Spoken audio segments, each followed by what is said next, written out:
Hello friends, welcome to learners planet. Friends, इस class में हम लोग बात करेंगे फ्रैक्शंस को कैसे कंपेयर करें मतलब कैसे बताएं कि कौन सा फ्रैक्शन बड़ा है कौन सा छोटा है। फ्रैक्शन को असेंडिंग ऑर्डर और डिसेंडिंग ऑर्डर में कैसे अरेंज करें, कहने का मतलब बढ़ते हुए क्रम में या घटते हुए क्रम में कैसे अरेंज करें। ठीक है, तो फ्रैक्शन वैसे नंबर सिस्टम का एपिक अलग से क्लास होगा ही। वैसे फ्रैक्शन आपको पता ही होंगे, जैसे 2/3 ये एक फ्रैक्शन है, 4/5 ये भी एक फ्रैक्शन है, 10/9 ये भी एक फ्रैक्शन है। ठीक है, तो ये सारे फ्रैक्शंस है। तो फ्रैक्शंस हम कंपेयर कैसे करें, जैसे अभी 2/3 और 4/5 में से कौन सा बड़ा है ये आप कैसे पता लगाओगे। तो उसके लिए बहुत सारे तरीके होते हैं, हम एक एक तरीके को आराम से डिटेल में डिस्कस करेंगे। पर सबसे पहले आपको ये पता होना चाहिए कि फ्रैक्शन क्या होता है और कितनी तरह के होते हैं। तो फ्रैक्शन क्या होता है, कोई भी एक नंबर न्यूमरेटर में एक डिनोमिनेटर में, ये भी इंटीजर होना चाहिए ये भी इंटीजर होना चाहिए, मतलब पूरा नंबर होना चाहिए और पॉजिटिव होना चाहिए। तो ये फ्रैक्शन अगर ओवरऑल आगे माइनस लगा है तो नेगेटिव फ्रैक्शन हो जाएगा। बट अभी हम पॉजिटिव फ्रैक्शंस की बात कर रहे हैं। ठीक है, अब यहाँ पे दो तरह के फ्रैक्शन की मैं बात करूंगी, बल्कि तीन तरह के फ्रैक्शन की बात करूंगी मैं। सबसे पहले हुआ मिक्स्ड फ्रैक्शन। ठीक है, मिक्स फ्रैक्शन को हम क्या बोलते हैं, जैसे ये 10/9 है।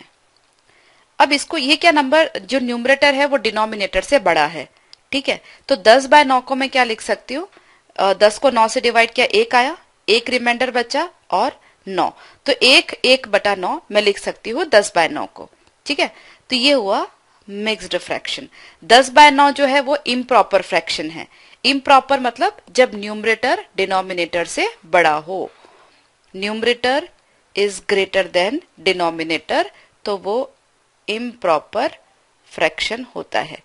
ठीक है, ये मिक्स्ड फ्रैक्शन हुआ जहां पे इंटीजर और फ्रैक्शनल दोनों पार्ट हुए। 1/9 मतलब 1 + 1/9, तो ये हुआ इंटीजर पार्ट और ये हुआ फ्रैक्शनल पार्ट, तो ये हुआ मिक्स्ड फ्रैक्शन। न्यूमरेटर जब डिनोमिनेटर से बड़ा हो तो उसको इम्प्रॉपर फ्रैक्शन बोलते हैं, और न्यूमरेटर जब डिनोमिनेटर से छोटा हो तो वो प्रॉपर फ्रैक्शन। जैसे कि यहां पर एग्जांपल है 2/3, 4/5 है ना, इसमें 2 3 से छोटा है, यहाँ पे 4 5 से छोटा है, मतलब कि न्यूमरेटर जो है वो डिनोमिनेटर से छोटा है। यहाँ पर भी ऐसा ही है। तो तीन तरह के फ्रैक्शन की हमने बात की, mixed fraction, improper fraction, proper fraction. Improper fraction को आप मिक्स फ्रैक्शन में लिख सकते हो और मिक्स फ्रैक्शन को इम्प्रॉपर फ्रैक्शन में लिख सकते हो। ठीक है, अभी हम छोटे छोटे फ्रैक्शंस को कंपेयर करते हैं, देखते हैं कौन सा बड़ा है और कौन सा छोटा है और इसके लिए क्या क्या अलग अलग मेथड्स हैं। सबसे पहले हम बात करेंगे प्रॉपर फ्रैक्शन को कंपेयर करने के लिए। ठीक है, अभी हम बात कर रहे हैं प्रॉपर फ्रैक्शंस का कंपैरिजन। ठीक है, प्रॉपर फ्रैक्शन मतलब न्यूमरेटर जो है डिनोमिनेटर से छोटा है। अब समझो मेरे पास दो फ्रैक्शन है, एक 2/3 है और एक 4/5 है। अब सबसे पहला जो तरीका है कंपेयर करने का, सबसे सिंपल, क्रॉस मल्टीप्लाई कर लो। इन दोनों का मल्टीप्लीकेशन यहां लिखो और इन दोनों का यहां लिखो। ठीक है, 2 पंचे 10 और 3 चौक 12, कौन सा नंबर बड़ा है, 12 बड़ा है, मतलब इस साइड वाला नंबर बड़ा हुआ, मतलब 2/3 इज स्मॉलर देन और लेस देन 4/5। ठीक है, और भी एग्जांपल ले सकते हो, 6/7 और इधर हुआ समझो 9 समझो मे बी 14। ठीक है, तो 14 × 6, 14 6 84 और 7 9 63। ठीक है, तो यहाँ पे 84 बड़ा है, तो 6/7 विल बी ग्रेटर देन 9/14। 6/7 जो है वो 9/14 से बड़ा होगा, 9/14 से बड़ा होगा। ठीक है, तो ये सबसे सिंपल मेथड है क्रॉस मल्टीप्लीकेशन वाला। लेकिन ये मेथड आप कब कर सकते हैं, जब छोटे छोटे फ्रैक्शन हो, क्योंकि इस नंबर को इससे मल्टीप्लाई करना है तो दो डिजिट तक होगा तो आप कर पाओगे, लेकिन अगर बड़े बड़े नंबर है तो दिक्कत आएगी। ठीक है, तो दो डिजिट हो तब तक ये वाला मेथड बहुत अच्छा है, क्रॉस मल्टीप्लाई करके देख लो, फटाफट पता चल जाएगा। कई बार ऐसा होता है कि बड़े नंबर भी होते तो भी ये वाला मेथड हम यूज कर सकते हैं, क्योंकि क्रॉस मल्टीप्लिकेशन से पता ही लग जाता है, आइडिया लग जाता है कि ये जो नंबर है वो बड़ा है, ये नंबर जो है वो छोटा है। मैं आपको एग्जाम्पल देती हूँ। अब जैसे मैंने आपको सिंपल एक एग्जाम्पल देती हूँ। समझो मेरे पास है एक तरफ 383 बाय समझो 585 और दूसरी तरफ है 205 बाय समझो 429। ठीक है, अब डेफिनेटली ये मल्टीप्लाई करके देखना तो बहुत भारी काम है, पर आप थोड़ा आइडिया लगाओ। देखो ये 430 है मान लिया और ये 383 है, तो क्रॉस मल्टीप्लाई करोगे तो फिगर 12,000 से तो कम से कम ऊपर ही जाएगी, कम से कम ऊपर जाएगी। ठीक है, उससे भी ऊपर ही जाएगी, क्योंकि अगर ये 400 होता और ये सिर्फ 300 होता तो भी 12,000 हो रहा है। ठीक है, लेकिन यहाँ पे क्या हो रहा है, ये 585 ज्यादा से ज्यादा अगर 600 होगा तो 600 इंटू 200 मतलब 12,000 के लगभग ही होगी, मतलब या छोटा ही होगी लगभग, हम ऐसा भी कह सकते हैं। तो पक्का ये वाला प्रोडक्ट जो है वो ज्यादा ही आएगा, और ये ज्यादा आएगा मतलब कि ये फ्रैक्शन बड़ा है। ठीक है, ये हुआ क्रॉस मल्टीप्लिकेशन वाला मेथड से मैंने इस प्रॉब्लम को सॉल्व किया। दूसरा तरीका ये देखो, इसका अगर मैं डबल करूं, 205 को डबल करूं तो 410 होता है, मतलब ये 2 बारी से भी ज्यादा कैंसिल हो रहा है। इसका मतलब ये जो है 1/2 से छोटा है ये वाला फ्रैक्शन। और ये देखो 383 को अगर मैं डबल करूं तो वो ये नंबर तो 600 से भी छोटा है। ठीक है, तो 383 को अगर मैं डबल करूं तो वो तो नंबर 585 से बहुत बड़ा आएगा। इसका मतलब ये 2 से कम टाइम पे कैंसिल होगा। ध्यान से समझना मेरी बात, ये 2 से कम टाइम पे कैंसिल होगा। इसका मतलब ये जो डिनोमिनेटर है, अगर न्यूमरेटर में 1 है तो ये जो डिनोमिनेटर है 2 से छोटा है, और ये जो डिनोमिनेटर है वो 2 से बड़ा है। तो अगर न्यूमरेटर सेम हो, एक तरफ समझो 1.9 है और एक तरफ समझो 2.1 है, तो कौन सा नंबर बड़ा होगा, ये बड़ा होगा। ठीक है, जब न्यूमरेटर सेम हो तो जिस नंबर का डिनोमिनेटर छोटा होता है वो नंबर बड़ा होता है। ठीक है, तो ये 2 से कम टाइम से कैंसिल हो रहा है, ये 2 से ज्यादा टाइम से कैंसिल हो रहा है, इसलिए ये जो नंबर है वो बड़ा होगा। ये लगभग ऐसा होगा और ये लगभग ऐसा होगा, नॉट एग्जैक्टली बट लगभग लगभग हम बात कर रहे हैं। मैं आपको एग्जाम्पल दे रही हूं। ठीक है, तो ये मेथड भी आप ध्यान रखो। इसको मैंने क्रॉस मल्टीप्लिकेशन से भी आपको आइडिया दिया, अप्रोक्सीमेशन कैसे करते हैं वो समझाया, और इसी तरीके से ये वाला जो मेथड है वो भी मैंने आपको समझाया। ठीक है, तो ये हुआ क्रॉस मल्टीप्लिकेशन मेथड। दूसरा हुआ, मेरे पास एक फ्रैक्शन है समझो 3/5 और एक फ्रैक्शन है समझो 5/7। बहुत सिंपल फ्रैक्शन है।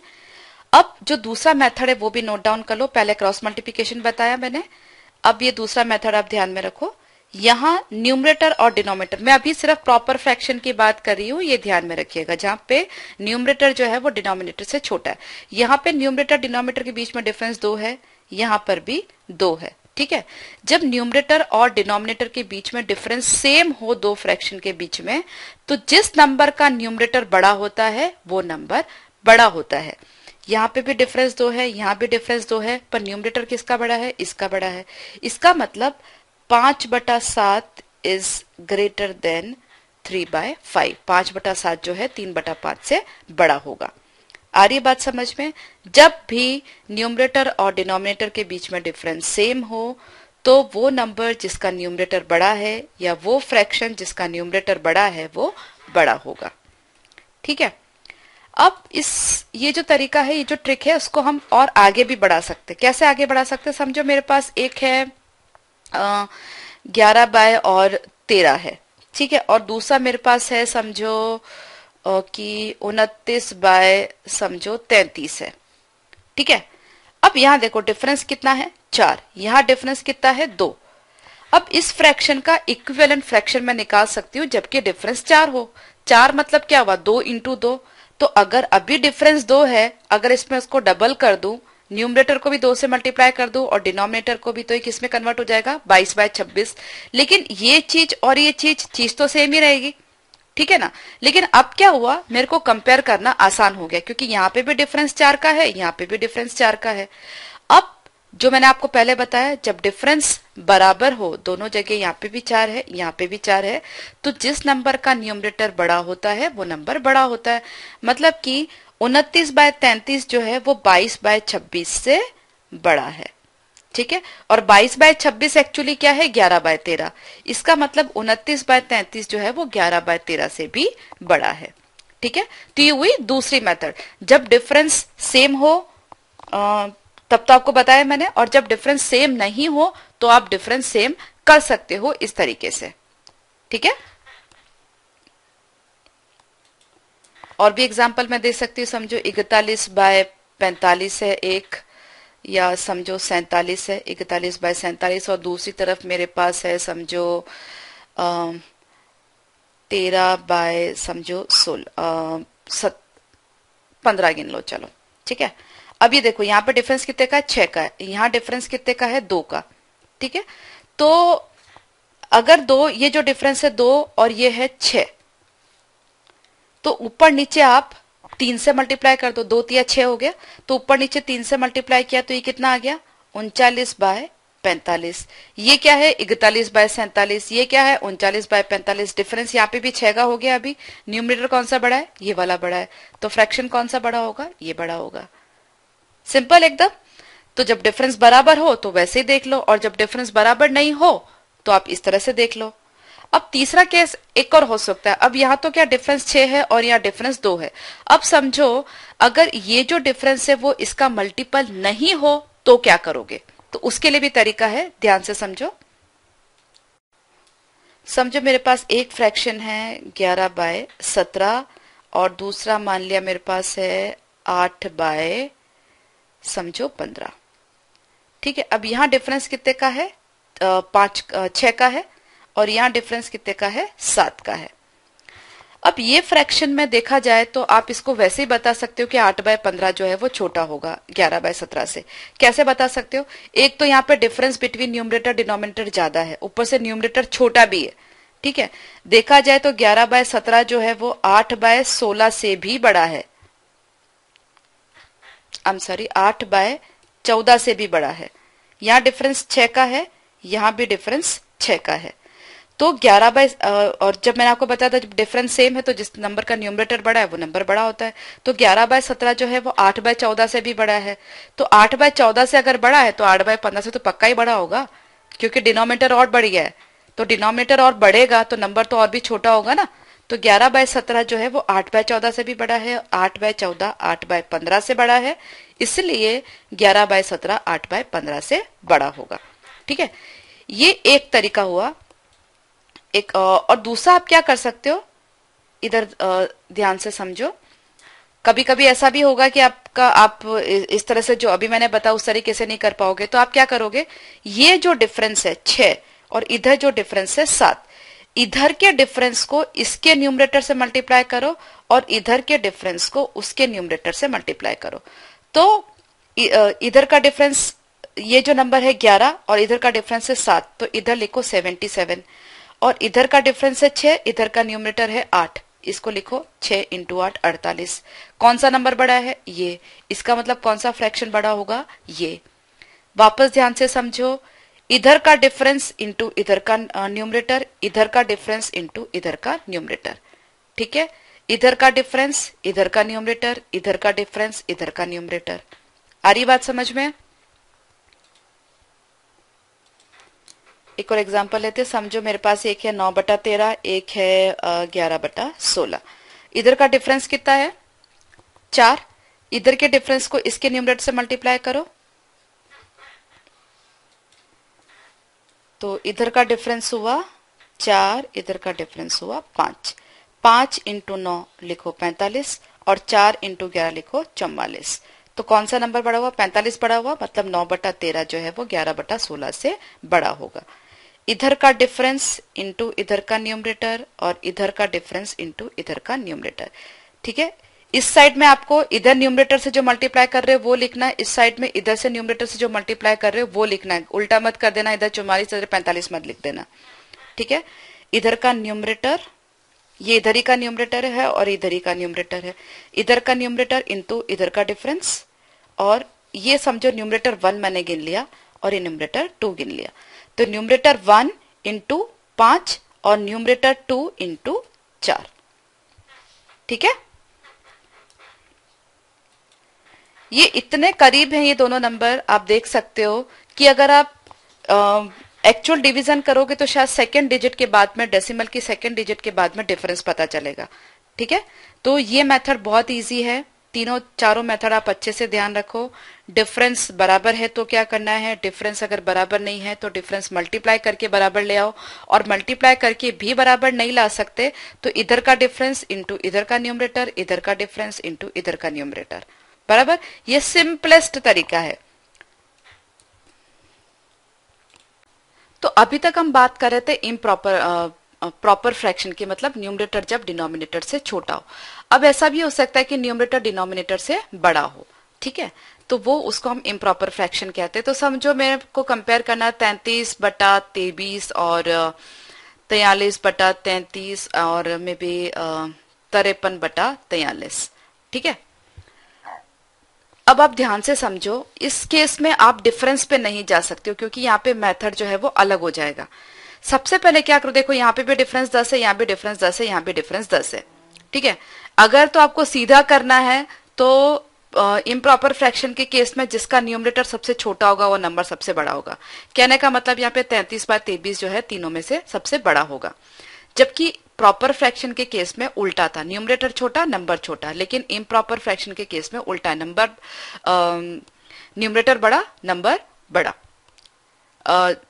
छोटा, आई एम सॉरी। ठीक है, मैं इसको प्रूव कर देती हूँ। 33/23 डिफरेंस कितना है 10, इसको मैं क्या लिख सकती हूँ 1 + 10/23। ठीक है, इसको क्या लिख सकती हूँ 1 + 10/33, इसको क्या लिख सकती हूँ 1 + 10/43। अब 1 1 1 ये तो तीनों में ही कॉमन है, तो अभी मेरे पास क्या रहा 10/23, 10/33 और 10/43।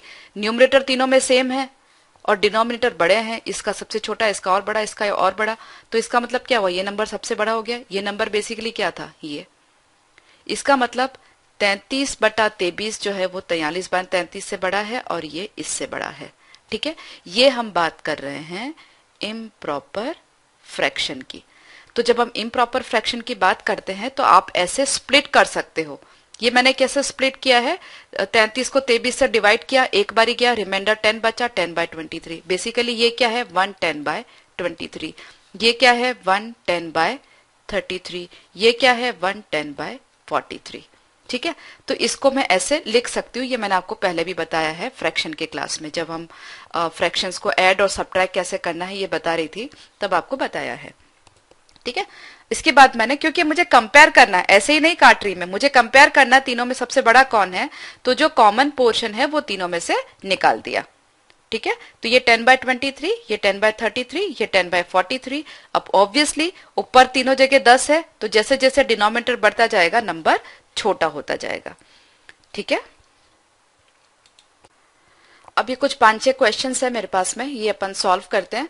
असेंडिंग ऑर्डर डिसेंडिंग ऑर्डर में, मतलब बढ़ते हुए क्रम में या घटते हुए क्रम में इनको अरेंज करना है।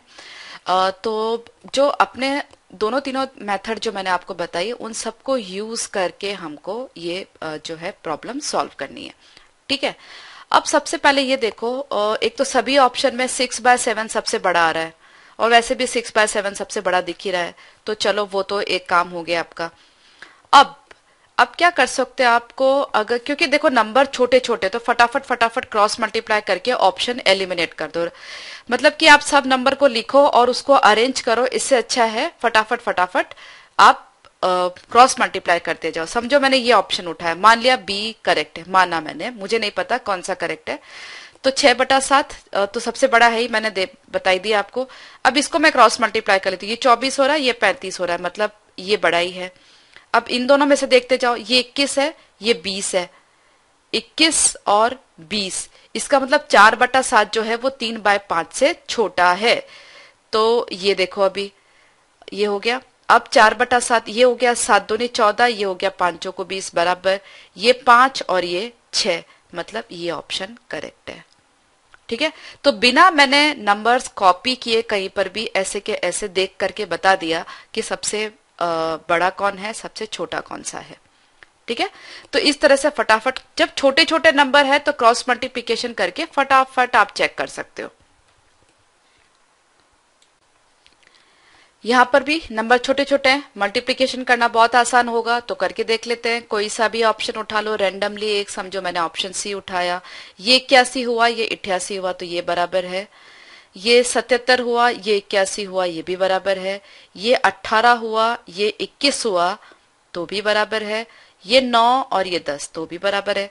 मैंने वैसे ही बाय द वे ये पिक किया, पर फिर भी ये करेक्ट निकल गया। ठीक है, 81, 88, 77, 81, 18, 21, 9 और 10, तो ये ऑर्डर जो है वो करेक्ट है। ठीक है, अब समझो ये वाला देखते हैं। कोई सा भी उठा लो ऑप्शन, समझो ये मैंने उठाया, ये हुआ 121, 17 इंटू 7 ये होता है 119, तो 11/17 जो है वो 7/11 से बड़ा है। सो 7/11 से 11/17 बड़ा है। अच्छा, डिसेंडिंग ऑर्डर में हमने लिखना है, तो ठीक है, फिर तो हो सकता है ऐसा। तो ये ऑप्शन तो खैर गलती हो गया। डिसेंडिंग ऑर्डर मतलब सबसे लास्ट वाला नंबर सबसे छोटा होना चाहिए, तो ये तो गलती हो गया। ठीक है, ये अब देख लेते हैं। 15 इंटू 11 होगा 100 और 56, 1 और 5 और बीच में 6, और 17 अट्ठे होगा 17 अट्ठे 136। ठीक है, तो ये हो रहा है 136, ये हो रहा है 156, तो 11/17 जो है वो 8/15 से बड़ा है। ठीक है, तो ये वाला लगता है, ये वाला भी गलत हो गया। अब ये पहले हमने पता कर लिया था 11/17 जो है 7/11 से बड़ा है। अब ये देख लो, 15 7 105 और 11 8 88, इसका मतलब 8/15 जो है 7/11 से छोटा है। फिर ये हो गया 72, 8 9 72 और 15 पंजे 75, मतलब 8/15 जो है वो 5/9 से छोटा है। तो ये करेक्ट आंसर हो गया आपका। ठीक है, तो बिना नंबर्स कहीं पर भी कॉपी किए फटाफट आपने बता दिया कौन सा छोटा है कौन सा बड़ा है। असेंडिंग ऑर्डर, डिसेंडिंग ऑर्डर, किसी भी ऑर्डर में आप इजीली अरेंज कर सकते हो। अब ये जैसे पूछा है difference between biggest and smallest fraction. अब यहाँ पे देखो सब में डिफरेंस 1 है, 2/3, 3/4, 4/5, 5/6, तो सबसे छोटा कौन सा होगा? सारे प्रॉपर फ्रैक्शन है, सबसे छोटा होगा 2/3 और सबसे बड़ा होगा 5/6। दोनों में डिफरेंस निकालना है, कैसे निकालोगे? क्रॉस मल्टीप्लाई कर लो। 5 या 15 माइनस 12, 15 माइनस 12 मतलब कि 3/18, 6 इंटू 3, क्रॉस मल्टीप्लाई करके डिनोमिनेटर मल्टीप्लाई कर दो, तो 6 या 18 हुआ, 3 से 3 गया, 1/6, ये आंसर हो गया आपका। ठीक है, अभी देखो असेंडिंग ऑर्डर में अरेंज करना है। अब समझो मैंने ऑप्शन पहला ही उठा लिया, यहाँ डिफरेंस 2 है, यहाँ डिफरेंस 3 है, 16 और 19। एक तो यहाँ पे डिफरेंस कम है, ऊपर से जो यहाँ पे इसका न्यूमरेटर भी छोटा है, इसका मतलब 19/21 जो है वो 16/19 है, तो पक्का ही बड़ा है। और असेंडिंग ऑर्डर हमको पूछा है, मतलब 16/19 जहाँ पे सबसे बड़ा है वो मैंने पहले ही कैंसिल कर दिया। ठीक है, अब या तो ये बचा या ये बचा मेरे पास, तो मुझे 11/14 और 16/19 में से पता करना है कौन सा बड़ा है। यहाँ डिफरेंस कितना? 3 है, यहाँ भी डिफरेंस 3 है, इन दोनों में डिफरेंस 3 है, तो कौन सा नंबर बड़ा होगा? जिसका न्यूमरेटर बड़ा होगा, मतलब 16/19 जो है 11/14 से बड़ा होगा, तो ये नंबर बराबर असेंडिंग ऑर्डर में, ये जो तीनों फ्रैक्शन है, तो ये करेक्ट आंसर हो गया। ठीक है, अब यहां डिफरेंस है 3, यहां डिफरेंस है 4, यहां डिफरेंस है 4, यहां डिफरेंस है 1। ठीक है, सबसे छोटा कौन सा है ये पता करना है। अब यहां डिफरेंस 4 है, यहां भी डिफरेंस 4 है। ठीक है, तो 15/19 और 17/21 में से तो पक्का 17/21 बड़ा होगा, तो ये सबसे छोटा तो हो नहीं सकता। यहां डिफरेंस 1 है, यहां 4 है, अगर यहाँ के डिफरेंस को मैं 4 करूं तो 7 चौक 28 हो जाता है। ठीक है, और ये 15 ही है, तो पक्का 7/8 भी सबसे छोटा नहीं है, क्योंकि 7/8 तो 15/19 से भी बड़ा है। यहाँ डिफरेंस 4 है, यहाँ डिफरेंस 1 है, इस डिफरेंस को अगर 4 करेंगे तो ये 28/32 हो जाएगा। 28 15 से बड़ा है, इसलिए ये नंबर इससे बड़ा है। अब ये दोनों बचे हमारे पास में। अब मैंने आपको बताया था कि आप इसके डिफरेंस से इसके न्यूमरेटर को मल्टीप्लाई कर लो, इसके डिफरेंस से इसके न्यूमरेटर को मल्टीप्लाई कर लो, तो 13 चौको 52 आया, और इधर का जो न्यूमरेटर है 15 तिया 45 आया। इसका मतलब 15/19 जो है वो 13/16 से छोटा है, इसका मतलब ये सबसे छोटा है। तो बिना ज्यादा पेपर वर्क किए ये दोनों तीनों ट्रिक्स को मिक्स करके, जरूरी नहीं कि एक ही ट्रिक यूज आएगी, एक ही सवाल में दो ट्रिक भी यूज आ सकती, तीन भी आ सकती, जैसे कि मैंने आपको इस सवाल में तीनों के तीनों ट्रिक यूज करके बताया। यहाँ डिफरेंस दोनों में सेम था, पहले वाली ट्रिक। यहाँ डिफरेंस जहां पर सेम नहीं है तो डिफरेंस को हम सेम कैसे करते, वो वाली ट्रिक। और फिर डिफरेंस को, इधर के डिफरेंस को इधर के न्यूमरेटर से, इधर के डिफरेंस को इधर के न्यूमरेटर से मल्टीप्लाई करके फाइनल। तो तीनों ट्रिक का यहां पर इस्तेमाल किया। आ रही बात समझ में? तो बहुत सारे तरीके हमने सीखे फ्रैक्शंस को कंपेयर करने के लिए, ठीक है। लेकिन मैंने आपसे मेथड्स डिस्कस किए हैं और थोड़े कुछ क्वेश्चन डिस्कस किए हैं, लेकिन काफी कुछ डिस्कस करना बाकी है। जितने भी क्लासेस अभी तक हमने लिए उन सब की प्रैक्टिस भी करना बाकी है, तो उसके लिए प्रैक्टिस के लिए हम एक अलग से क्लास भी लेंगे। तो ये सब मेथड्स जब आपको समझ आ जाते हैं, इतने सब क्वेश्चंस आप कर लेते हो, उसके बाद आपके पास जो भी प्रैक्टिस मटेरियल अवेलेबल है, कोई भी किताबें अवेलेबल है, उसमें से सवाल उठाने के और आपको करने के, ठीक है। क्योंकि असेंडिंग ऑर्डर डिसेंडिंग ऑर्डर के क्वेश्चन एग्जाम में पूछे ही जाते हैं, हमेशा पूछे जाते हैं, डायरेक्टली भी पूछे जाते हैं और कई बार आपको डेटा इंटरप्रिटेशन में ये करना भी होता है। तो अगर ये सारे मेथड्स क्लियर हैं तो वो आप आराम से कर पाओगे। इसके सिवाय असेंडिंग ऑर्डर और डिसेंडिंग ऑर्डर, वही जो घटता हुआ क्रम या बढ़ता हुआ क्रम है, बड़े नंबर्स में कैसे हम करेंगे वो भी हम धीरे धीरे सीखेंगे। क्योंकि उस केस में क्या होता है, हमें अप्रोक्सीमेशन करना होता है। जो मैंने आपको सबसे पहले एग्जाम्पल दिया था 383 बाय 585 वाला, तो उस बड़े बड़े जो फ्रैक्शंस होते हैं उसमें हमें थोड़ा सा अप्रोक्सीमेशन भी करना होता है, उसके बाद में ये सारे मेथड हम यूज करते हैं। तो वो थोड़ा हम धीरे धीरे सीखेंगे, पर फिलहाल के लिए आप ये सारे मेथड्स अच्छे से नोट कर लो, इनके क्वेश्चंस उठाओ, प्रैक्टिस करो, ठीक है। और आप चाहो तो खुद भी फ्रैक्शन बना सकते हो, उसमें कोई बड़ी बात नहीं, 5-7 फ्रैक्शन लिख दो खुद से और कंपेयर करो कौन सा छोटा है कौन सा बड़ा है, तो सारे मेथड्स की अच्छे से प्रैक्टिस हो जाएगी। आप चाहो तो खुद लिख सकते हो, 3-4 अपने दोस्तों से लिखवा लो, इधर उधर कुछ आपके दोस्त लिख ले, कुछ आप लिख लो, आपस में इधर उधर करके भी आप कर सकते हो। अल्टीमेटली अच्छे से प्रैक्टिस करने से कॉन्फिडेंस आपका बढ़ेगा, ठीक है। और यही सारे मेथड है, जैसा कि मैंने आपको बताया, डेटा इंटरप्रिटेशन में भी हम यूज करेंगे। तो अगर आपको अभी से अच्छी प्रैक्टिस हो जाएगी तो वहां पर आपको एकदम फटाफट समझ आएगा, ठीक है। तो इस क्लास में इतना ही, नेक्स्ट क्लास में वापस मिलते हैं नए टॉपिक के साथ में। Bye bye.